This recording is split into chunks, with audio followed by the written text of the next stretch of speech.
Work life এবং personal লাইফের balance নিয়ে তো আমরা অনেক কথা বলেছি, কিন্তু পুরো জীবনটাতেই একটা হেলদি ব্যালেন্স তৈরি করার জন্য যেটা দরকার সেটা নিয়ে বলছি।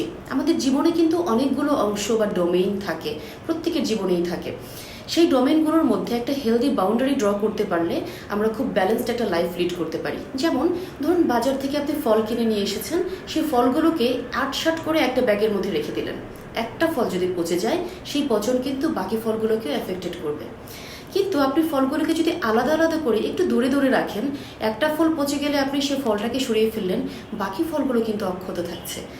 একইভাবে আমাদের জীবনের যে অংশগুলো আছে বা ডোমেইনগুলো আছে, যেমন আমাদের কনজুগাল লাইফ, আমাদের সন্তানের সাথে আমাদের সম্পর্ক, আমাদের বাবা মার সাথে আমাদের রিলেশনশিপ, আমাদের সোশ্যাল এঙ্গেজমেন্ট, আমাদের ভার্চুয়াল লাইফ, আমাদের ওয়ার্ক প্লেস এবং পার্সোনাল লাইফ, প্রত্যেকটা ডোমেইন কিন্তু আমাদের জন্য ভ্যালিড।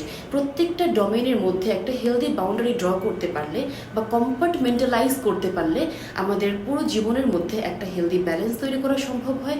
তখন কি হয়, একটা ডোমেইনে যদি আমাদের সাফারিং থাকে, আমাদের জীবনটা অ্যাটলিস্ট থেমে যায় না, অন্য ডোমেইনকে সেটা এফেক্টেড কম করে এবং আমরা ফাংশনাল থাকি।